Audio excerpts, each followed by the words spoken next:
요한복음 17장 6절 그리고 18절에서 21절 말씀입니다. 세상 중에서 내게 주신 사람들에게 내가 아버지의 이름을 나타내었나이다. 그들은 아버지의 것이었는데 내게 주셨으며 그들은 아버지의 말씀을 지켰나이다. 아버지께서 나를 세상에 보내신 것 같이 나도 그들을 세상에 보내었고 또 그들을 위하여 내가 나를 거룩하게 하오니 이는 그들도 진리로 거룩함을 얻게 하려 함이니이다. 내가 비옵는 것은 이 사람들만 위함이 아니요 또 그들의 말로 말미암아 나를 믿는 사람들도 위함이니 아버지여 아버지께서 내 안에 내가 아버지 안에 있는 것 같이 그들도 다 하나가 되어 우리 안에 있게 하사 세상으로 아버지께서 나를 보내신 것을 믿게 하옵소서. 아멘. 오늘은 예수님의 기도 사명이라는 제목을 가지고 함께 은혜의 말씀을 나눌 수 있기를 원합니다. 우리는 다섯째 주째 십자가를 지시기 전에 제자들과 우리들을 위해 기도하신 예수님의 기도를 살펴보고 있습니다. 예수님은 십자가를 지시기 전 마지막 기도를 통해서 교회가 어떤 공동체가 되어야 되는가, 교회의 6가지 특성에 대해서 기도하고 계십니다. 지난주까지는 3가지 특성들을 살펴보았어요. 곧 기쁨, 진리, 거룩함. 교회는 무엇보다 하나님의 함께하심, 하나님의 임재하심을 통해서 충만한 기쁨을 누리는 공동체가 되어야만 한다라는 것입니다. 하나님 제자들과 또 제자들의 증언을 통해서 나를 믿게 될 내 자녀들이 나의 임재함, 하나님의 임재하심을 통해 충만한 기쁨을 누리는 자녀들 되게 하옵소서. 주님은 그렇게 기도하고 계신 거예요. 또 2번째, 3번째는 진리로 거룩하게 해달라는 기도입니다. 진리의 영이신 성령께서 우리의 마음의 눈을 열어서 예수의 영광을 보게 하실 때 우리는 더 이상 내가 내 인생의 주인이 아니라 나는 예수님의 것입니다. 이제는 나를 위해 사는 것이 아니라 주를 위해 사는 주님의 것입니다. 고백하는 고백이 일어나게 되는 줄로 믿습니다. 교회는요, 무엇보다 먼저 하나님의 임재하심을 인해 기뻐하는 공동체가 되어야 되고 예수의 영광을 보고 진리의 말씀을 통해서 예수가 누구인지를 알고 그 예수님과의 친밀한 사귐을 통해서 정말 예수님께서 나의 주인이심을 고백하는 공동체가 되어야만 한다라는 것입니다. 오늘부터는 이 나머지 3가지 특성, 사명, 하나됨, 사랑에 대해서 살펴보려고 합니다. 그런데 이 말씀을 전하기 전에 이 2번째 부류에 속하는 교회 특성, 사명, 하나됨, 사랑은 첫 번째 부류에 속하는 기쁨, 거룩함, 진리에 전적으로 의존한다라는 사실을 우리가 먼저 이해할 수 있기를 원합니다. 다르게 표현하면 첫 번째 부류의 이 교회의 특성은 나무의 뿌리와 같다면 2번째 부류의 교회의 특성은 그 나무의 뿌리에서 영양분을 공급받아서 맺히는 열매와 같다라는 것입니다. 첫 번째 특성이 없으면 2번째 특성은 일어나지 않아요. 첫 번째 특성이 있으면 2번째 특성은 자연스럽게 나타나는 열매라는 것입니다. 다르게 표현하면은요, 여러분들이 이 예배 가운데 또 삶 가운데서 하나님의 임재하심, 하나님의 함께하심을 경험하며 그 하나님을 인하여 기뻐하고 즐거워하는 고백들이 없으면 여러분들에게 주신 하나님의 사명이 무엇인지를 발견하지 못하고 혹 안다 할지라도 그 사명을 따라서 살아갈 수가 없어요. 예수 그리스도께서 나의 주인 되심을 깨닫고 고백하는 이 고백이 없으면 교회 성도들이요, 서로 하나 되기가 쉽지 않고 서로 사랑하는 공동체가 되기가 어려운 것입니다. 아니, 불가능한 것이에요. 그러므로 우리가 사명 공동체, 정말 그리고 주님께서 맡겨주신 사명을 충성되이 감당하는 사명 공동체가 되기 위해서, 또 정말 하나 될 수 없는 사람들, 너무나 다른 환경 속에서 자라났기 때문에 서로 정말 이해하기도 힘든 사람들이 예수 그리스도 안에서, 예수 그리스도를 주로 고백하는 그 신앙 안에서 하나됨을 이루고, 그리고 서로 사랑할 수 없는 사람들이 서로 사랑하는 공동체가 되기 위해서는 먼저 무엇이 있어야 된다고요? 하나님을 기뻐하는 것이 있어야 되고, 예수 그리스도를 나의 주인으로 고백하는 신앙 고백이 있어야 된다는 것입니다. 저는 우리 교회가 다른 것보다 하나님의 임재하심을 깊이 경험하며 하나님을 기뻐하는 공동체가 될 수 있기를 원합니다. 진리의 말씀을 들을 때, 하나님의 말씀을 들을 때 성령께서 우리의 마음의 눈을 열어주셔서 예수의 영광을 보게 해주시기를 원해요. 그래서 특별히 예수 그리스도의 십자가의 사랑을 깨닫게 해주셔서 사도 바울처럼 이제는 내가 사는 것이 아니요 내 안에 그리스도께서 사십니다. 내가 이제 육체 가운데서 살아가는 것은 나를 사랑하사 나를 위하여 생명을 버리신 하나님의 아들을 믿는 믿음 안에서 살아가는 것입니다. 그렇게 고백하며 주의 부르심을 따라 살아갈 수 있는 은혜가 저와 여러분들에게 있기를 주님의 이름으로 축원합니다. 오늘은 네 번째 교회의 특성, 사명 혹은 미션에 대해서 살펴볼 것인데요. 여러분, 미션이라는 영어 단어 잘 아시죠? 미션이라는 것을 우리는 곧 사명이라고 번역하기도 하는데, 이 미션이라는 단어는 본래 라틴어 미시오라는 단어에서 왔습니다. 이 라틴어 미시오는 보낸다라는 뜻이에요. 그래서 이 미션은 보냄을 받았다라는 의미로서 사용되는, 사명으로 번역되는 단어입니다. 여러분, 우리가 보냄을 받았다는 것은 무엇을 의미합니까? 보낸 자가 있다는 것이고요. 그리고 우리를 보내신 자가 어떤 특정한 특별한 목적을 가지고 우리를 이 세상에 보내셨다는 것을 의미합니다. 다르게 표현하면요, 우리는 예수님께서 부여하신 삶의 목적이 있다는 거예요. 내가 왜 이 세상에서 살아가야 되는지, 내가 왜 이 험한 세상 속에서도 그럼에도 불구하고 끝까지 인내해야만 하는지, 주님께서 나에게 부여해 주신 삶의 목적이 있다는 것입니다. 그런데 이 삶의 목적을 발견하고 이 삶의 목적대로 살아가기 위해서는 가장 중요한 게 뭐예요? 나를 보내신 자를 만나야 돼요. 나를 보내신 자를 만나지 아니하면 결코 내가 왜 이 세상에 있는지, 내가 살아가야 되는 이유가 무엇인지, 내가 이 세상에 존재하게 된 이 이유가 무엇인지를 발견할 수 없다는 것입니다. 오직 나를 보내신 자 예수 그리스도를 내가 내 주인으로 만날 수 있을 때 비로소 내가 왜 살아야 되나, 내가 왜 이 세상에 존재해야 되나, 그렇게 깨닫게 되는 거예요. 여러분, 우리가 때때로 인생을 살다 보면 더 이상 살 소망을 발견할 수 없을 때가 있죠. 내가 왜 살아야 돼? 정말 힘들고 어려울 때는요, 그런다고 하더라고요. 자식도 안 보인대요.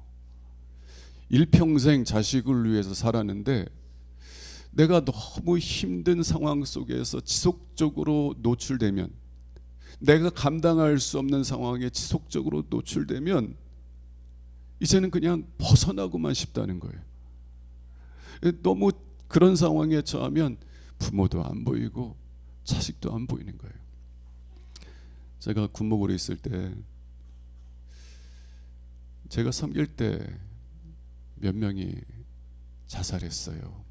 그것 때문에 제가 많은 충격을 받고, 또 그것 때문에 제가 예수님을 만나게 되기도 했지만, 이 병사들을 이렇게 상담을, 특히 이등병을 이렇게 상담하다 보면 이등병들이 무슨 얘기를 하냐면,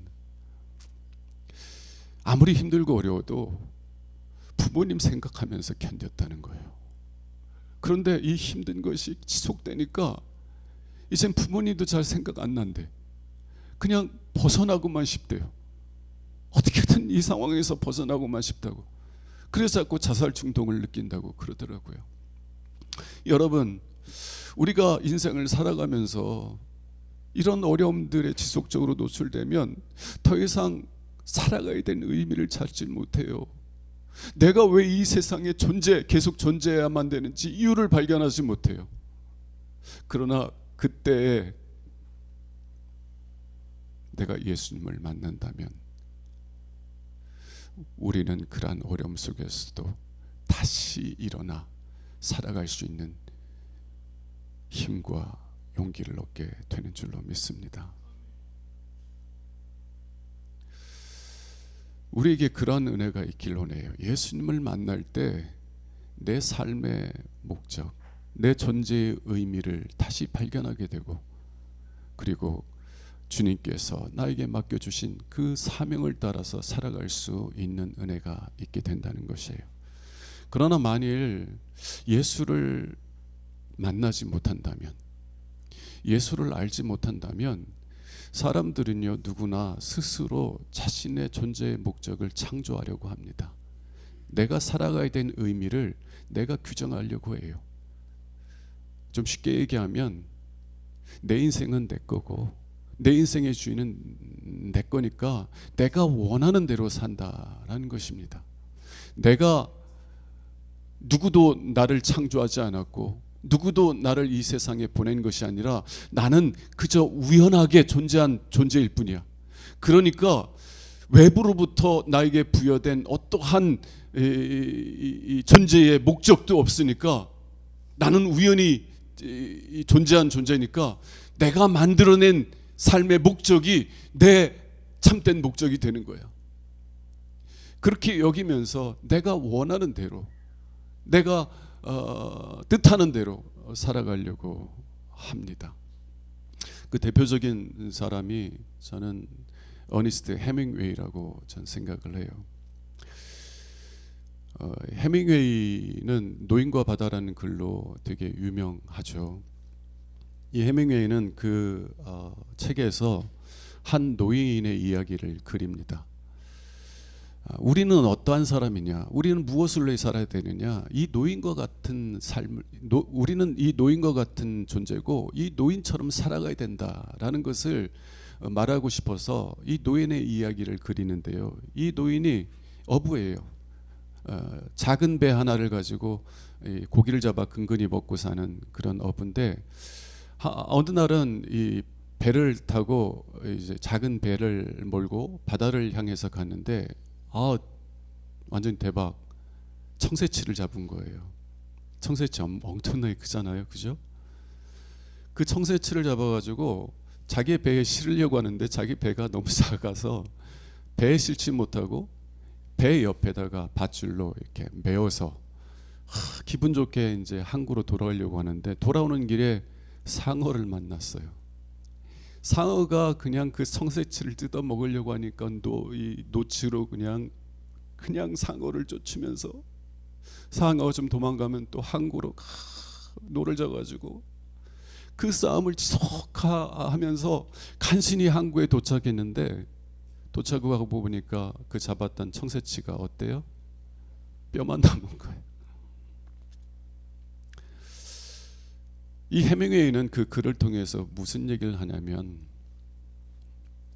이 청새치는 네가 창조한 네 삶의 목적이고 삶의 의미다. 이 세상의 고난과 역경이 네가 창조한, 네가 규정한 삶의 목적을 뜯어먹을지라도 끝까지 싸워라. 끝까지 싸워라. 정말 뼈만 남기고 모든 것을 다 이 세상의 고난이 빼앗아갔을지라도 적어도 네가 인생의 주인이라는 사실, 그리고 네가 왜 살아야 되는지 규정한 너의 삶의 목적만큼은 빼앗아갈 수 없다. 그게 사람이고 그게 우리가 살아가야 될 우리의 삶의 모습이다.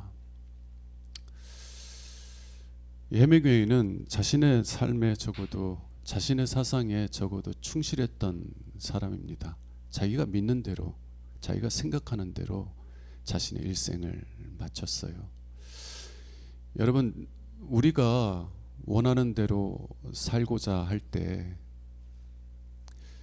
그리고 그 살고자 하는 것을 다 성취했을 때 우리가 무엇을 경험합니까? 마치 바닷가에 세워놓은 모래성이 바닷물에 의해서 휩쓸려 가는 것을 보는 것처럼 죽음이요, 우리가 성취한 모든 것들을 다 무너뜨리는 것을 보게 됩니다. 죽음이 우리의 삶을 빼앗아가는 것을 보면서 깊은 허무함과 공허함을 느끼는 거예요. 이 헤밍웨이도 정말 위대한 작품들을 많이 남겼지만 그럼에도 불구하고 끊임없는 허무함과 공허함에 시달리게 되었습니다. 그러다가 자기의 엽총으로 결국은 자살하게 돼요. 헤밍웨이가 왜 자살했는지에 대해서 이렇게 설명한 건 없지만 저는 이렇게 생각합니다. 고난이, 죽음이 나로부터 모든 것을 빼앗아 가려 할지라도 적어도 내가 언제 죽을 것인지 내 의지만큼은 빼앗아 갈 수 없다. 아무리 죽음이 나를 깊은 공허함과 허무함 속으로 끌어갈지라도 내가 세워놓은 모든 탑들, 성들을 다 허물어뜨릴지라도 적어도 내 인생의 주인은 나라는 거,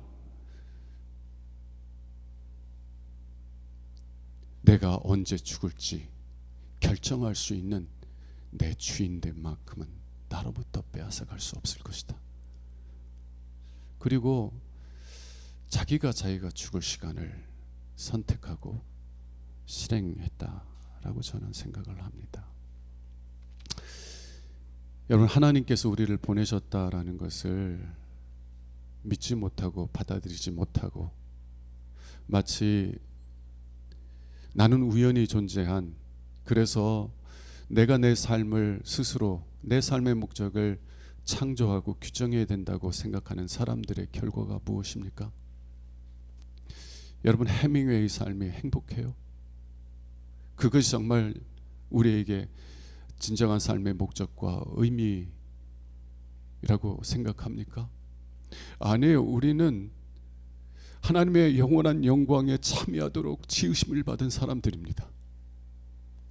우리는 죽음에 의해서 영원한 공허함과 허무함에 굴복할 사람들이 아니라 이 세상을 창조하신 하나님의 영원한 영광에 참여하여서 하나님과 영원토록, 우리 주 예수 그리스도와 영원토록 영광 가운데 왕노릇하도록 지음을 받고 이 세상에 보내심을 받은 사람들이에요. 세상 사람들처럼 인생의 주인은 나니 내가 원하는 대로 살아갈 수 있다라고 여기지 마십시오. 오히려 시간이 허락할 때 예수님을 만나고 예수님을 아는 일에 힘쓰시는 여러분들 수 있기를 원합니다. 그래서 예수님을 만남으로 예수님께서 나를 이 세상에 보내셨구나, 예수님께서 나를 보내신 이 세상에 보내신 목적이 있구나, 그 목적을 발견하고 그 목적을 따라서 살아갈 수 있는 저와 여러분들이 될 수 있기를 주님의 이름으로 축원합니다. 그럼 예수님께서 우리를 무엇을 위해서 보내셨나? 왜 예수님께서는 이 험한 세상에서 이 험한 세상에 우리를 보내셨나? 저는 한 가지만 이야기하려고 합니다. 두 가지를 준비했는데 제 마음에 한 가지만 해도 충분할 것 같아요. 6절과 18절을 한번 보도록 하겠습니다. 6절, 세상 중에서 내게 주신 사람들에게 내가 아버지의 이름을 나타내었나이다. 하나님 아버지께서 아들 예수 그리스도를 이 세상에 보내셨어요. 그 목적이 뭐라고요? 내가 아버지의 이름을 나타내었나이다. 아버지의 이름을 나타내기 위한 거예요.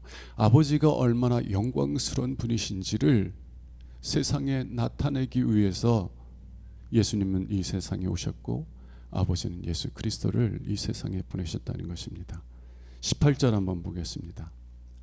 아버지께서 나를 세상에 보내신 것 같이 나도 그들을 세상에 보내었고, 아버지께서 아들 예수 그리스도를 아버지의 이름을 나타내도록 세상에 보내신 것 같이 예수님도 우리들을 예수님의 이름을 나타내도록 세상에 보내셨다는 것이에요.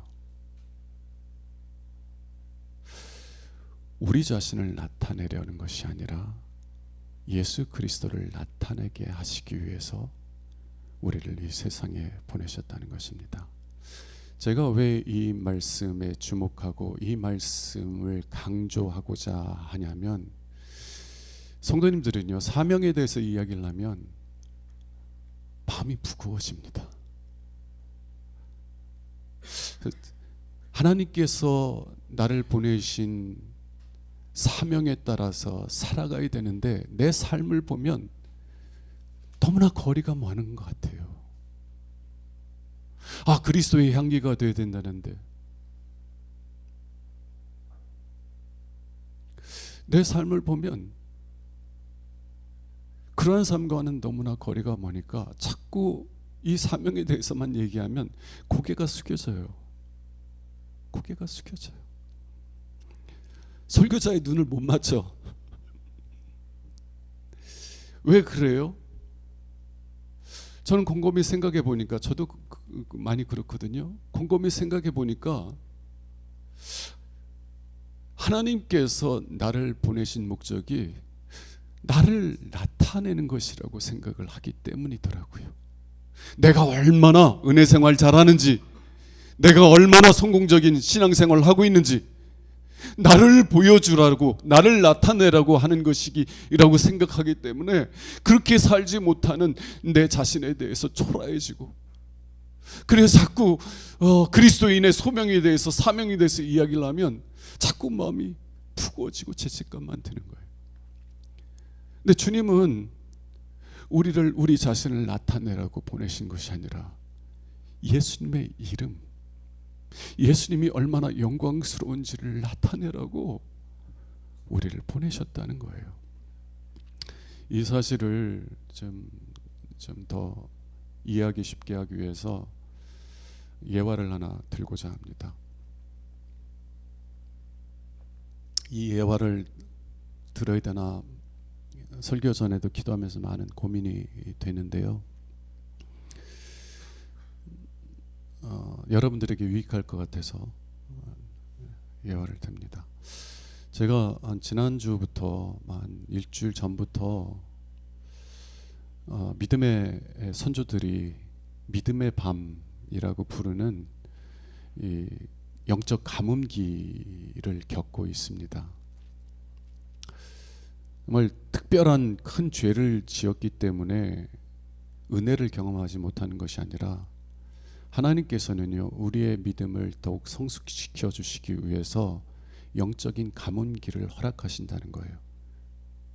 다시 말하면은요, 평상시 때는 하나님의 임재하심도 경험하고, 예배 드리면 감동이 있고, 기도하면 눈물이 있고, 하나님께서 나와 함께 하신 것을 경험하며 하나님을 기뻐하는 그 은혜의 단비가 잘 내렸었는데, 어느 시점부터는 그 은혜의 단비가 내리지를 않는 거예요. 그러면 처음에는 나에게 무슨 정말 죄가 있나, 잘못이 있나, 하나님 앞에 깨닫게 달라고 기도하는데 특별히 그런 것들이 없음에도 불구하고 은혜의 단비가 안 내려요. 기도해도 하나님의 임재하심이 경험되지 않아요. 예배를 드려도 내 마음에 하나님의 십자가의 사랑에 대한 감동이 막 일어나지는 않아요. 예전 같으면 어떻게든 다시 은혜의 단비가 내릴 수 있도록 기우제라도 이렇게 했을 거예요. 사실 그랬습니다. 예전에는 내가 더 기도를 더 빡세게 못해서 이럴 거야. 내가 정말 성경을 읽는 것을 게을리해서 그럴 거야. 이런 생각에 막 그럴 때는 기도원 가서 금식도 하고요. 그냥 부르짖기도 하고요. 하나님께서 내리지 않는 비를 제가 어떻게든 내리게 하려고 제 인간적인 노력과 의지를 총동원해서 애쓰고 수고했었습니다. 근데 이제는 알아요. 제가 비를 내리게 할 수 없다는 것을. 가뭄의 때에는 그저 기다릴 수밖에 없다는 것을 알아요. 하나님의 뜻이 선명하게 깨달아지지 않을지라도 하나님께서 비를 내려주시지 않으면 그냥 하늘을 바라보며 기다릴 수밖에 없다는 사실을 알아요. 그래서 이 영적인 가뭄기에 그냥 하나님 앞에 엎드려서 그냥 불쌍히 여겨달라고 기도하는 거예요. 기도도 잘 안 돼요. 그냥 엎드려 있는 거예요. 하나님 불쌍히 여겨달라고. 하나님께서 다시 은혜의 단비를 내려주실 때까지 그냥 하나님 앞에 엎드려서 우는 거예요. 그러고 있는데 어느 날 기도 시간에 갑자기 큰 바위가 보이는 거예요. 큰 바위가. 하나님께서 보여주셨겠죠. 그 바위를 보자마자 저는 그 바위가 무엇인지를 깨달았어요. 여러분, 하나님께서 이스라엘 백성들을 광야길로 인도하셨을 때 광야에 물이 없으니까 이스라엘 백성들이 우리에게 물을 내라고 막 하나님을 원망하고 모세를 원망하고 막 그랬어요. 그러니까 하나님께서 모세에게 뭐라고 했냐면 너는 큰 바위, 내가 예비한 큰 바위에 올라가서 내가 그 앞에 설 터이니 너는 그 바위 위에 올라가서 그 바위를 치라. 그러면 그 바위가 깨져서 생수가 흘러나오리라 말씀하셨어요. 사도 바울은 그 바위가 누구냐면 예수 그리스도라고 말합니다. 예수님께서 십자가에서 자기 몸을 깨트리사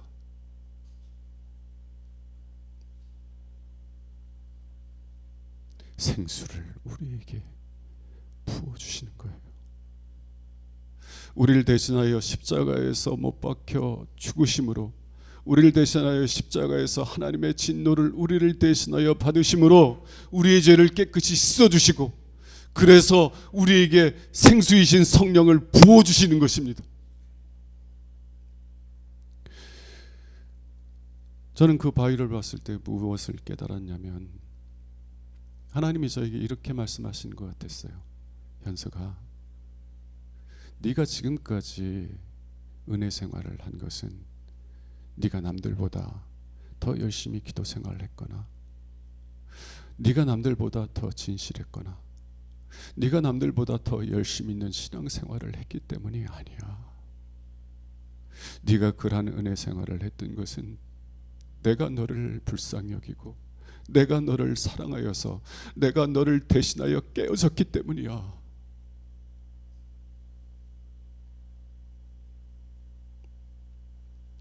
그리고 내가 너를 세상에 보내노니 너는 가서 너와 같은 죄인에게 긍휼을 베푸신 주님이 누구인지를 전하라.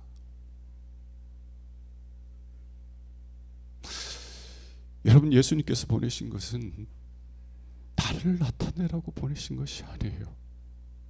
예수 믿지 않는 사람들에게 내가 얼마나 신앙생활 잘하고 있는지, 성공적인 삶을 살고 있는지를 나타내라고 나를 보내신 것이 아니에요. 나 같은 죄인을 불쌍히 여기서 나를 대신하여 십자가를 지신 예수를 전하라는 것이고, 자신이 깨어짐을 통해서 생수를 부어주시는 예수 그리스도를 전하라는 것이에요.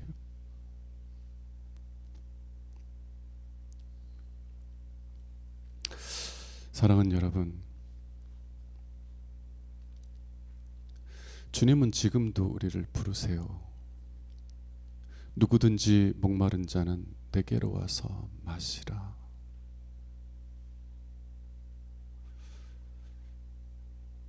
주님, 제가 이렇게 열심히 살았으니까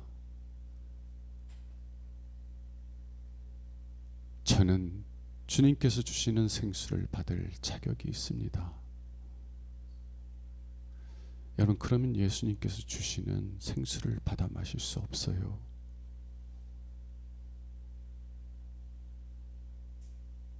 우물에서 물을 떠서 먹기 위해서는 무릎을 꿇어야 돼요. 주님, 저는 주님의 생수를 받을 자격이 없는 자입니다. 그럼에도 불구하고 저와 같은 죄인도 와서 생수를 마시라 부르셨사오니 주님의 자비하신 말씀에 의지하여서 오늘도 주님께 나아옵니다. 하늘로부터 단비를 내려주셔서 내 영혼이 살게 하옵소서. 하늘에서 비가 오면 땅에서 씨앗이 움트고 싹들이 돋는 것처럼 주여 생수를, 은혜의 단비를 나에게 부어주셔서 내 영혼이 소생하게 하여 주옵소서. 이러한 믿음의 고백을 가지고 하나님을 기다리세요. 하나님을 바라보세요. 세상에서 이 답답한, 이 공고한 이런 목마름을 세상에서 채우려고 하지 말고, 주님, 세상에서는 내 목마름을 채울 수가 없더이다.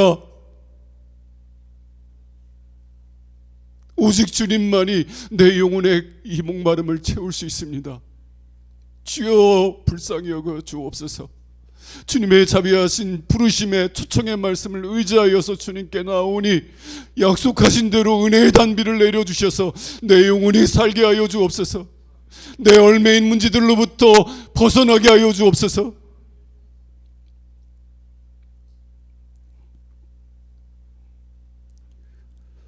주님께서는 자신을 신뢰하며 나오는 사람들을 멸시하지 않습니다. 빈손으로 돌려보내지 않으세요. 스스로 의롭다고 여기던 바리새인들은 예수를 만나지 못했지만 삭개오는 예수님을 만났습니다. 바리새인들이 멸시하던 이방인 여인 수르보니게 여인은 예수님을 만났어요. 믿음으로 예수님께 나와서 예수님께서 부어주시는 은혜의 단비를 풍족하게 누릴 수 있는 저와 여러분 될 수 있기를 원합니다. 말씀을 정리할게요. 첫 번째는요, 여러분, 우리는 주님으로부터 보내심을 받았습니다. 그리고 주님을 만날 때 내 삶의 존재의 목적, 내 삶의 의미가 무엇인지를 발견할 수 있어요. 예수님을 찾으세요. 예수님을 구하세요. 그리고 예수님께서 우리를 이 험한 세상 가운데 보내신 것은 나를 나타내라고. 야, 내가 이렇게 잘 사니까 그러니까 너도 예수 믿어야 돼 라고 보내신 것이 아니에요. 내가 이러한 죄인이지만 그러나 주님께서는, 주님의 자비는 한이 없으셔서 나에게 은혜의 단비를 부어주셨다. 너도 이 예수님 만나라, 전하라고 우리를 부르신 것입니다. 이러한 소명 속에서, 이러한 사명 속에서 살아가는 은혜가 저와 여러분들의 있기를 주님의 이름으로 축원합니다. 기도하겠습니다. 주님 만나기 원합니다.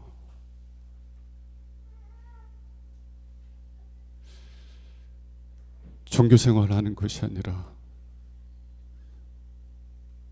주님을 만나고 주님을 알아가는 은혜 생활하길 원합니다. 목사면 무엇이고 장로면 무엇이고 권사면 무엇입니까? 내가 교회를 40년 50년 다녔으면 무엇합니까? 내가 예수를 모르는데,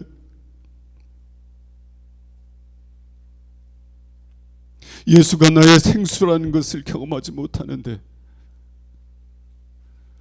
주님 만나길 원합니다. 주님 만나주세요. 주님께서 생수이심을 알게 해주세요. 주여 하늘문을 활짝 열어주셔서 은혜의 단비를 내려주세요. 그래서 내 삶의 소명, 사명을 발견하게 하시고 살아도 죽어도 예수를 위해 살고 죽는다고 고백했던 믿음의 선조들처럼 예수를 전하며 나에게 긍휼과 은혜를 베풀어 주신 예수를 전하며 살아가는 복된 삶을 살아갈 수 있도록 은혜 베풀어 주옵소서. 우리 주 예수 그리스도 이름으로 감사하며 기도합니다. 아멘.